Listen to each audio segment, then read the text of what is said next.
ولا حاجه، سكر.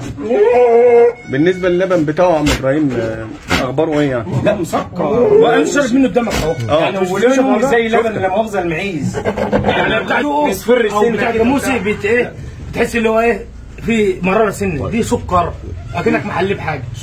سؤال بسيط كده، هو جايب شارينه بقى قد ايه؟ انا شاريه من يوم الحد اللي فات من راجل غنام. تمام. من راجل غنام من السوق. اشتريته الحد اللي فات من الغنام من السوق. بيضرب، قال لي بيضرب بالضمان. وخلف عنده معز ياما. وخلف عنده. ده هو جيتي وربطت عندي لا مؤاخذه طواله في السوق. فبص لقيت واحد بيقول لي ده جدي ده بيحلب. ببص لقيت البزاز وتحلب يجيب تاني، يعني بتحلب صفوم يجيب تاني حضر في ثانيه على طول. سبحان الله. سبحان الله. بسم الله ما شاء الله.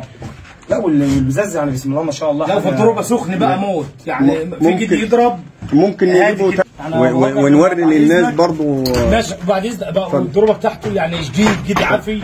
والضربه بتاعته الجدام دي كانت اللي خالص. تمام. بالزنا هم ده البيوضه، لا مؤاخذه الخسه بتاعته، دي الخاصه بتاعته، المخاصه بتاعته، ده البزام بتوعه واللبنه.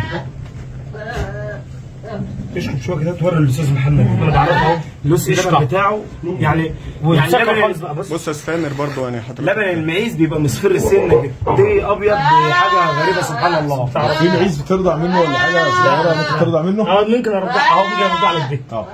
يرضع منه؟ ارضعها لك، شوف هيرضع منه اهو. سبحان الله سبحان الله. انا الملك رضع له جدي منه وباقرا. قادر ربنا على كل شيء. يخلق ما لا تعلمون. ويخلق ما لا تعلمون. هات كمان واحده سلام، هات لي الاثنين الصغيرين اللي نشرهم النهارده سلام البوط ارضعهم. نبلا نرضع منه الاثنين اللي انا جايبهم له ده. هجيب لك ايدين يرضعوا منه. من كل حته من الصعيد ومن اسكندريه والشرقيه عايزين الجدي ده. قلت لهم انا مش ببيعه. تعال طب اللي انت عايزه اجيب لك غيره طلوع والكلام من ده. اقول له لا الفلوس اللي انت عارفها اللي انت عاوزها اديها لك. قلنا لهم معلش هاتوا سلام. سبحان الله سبحان الملك. وش هات ده سبحان الله العظيم. سبحان الله. وادي الماء وادي البيوضه اهي ترضع منه.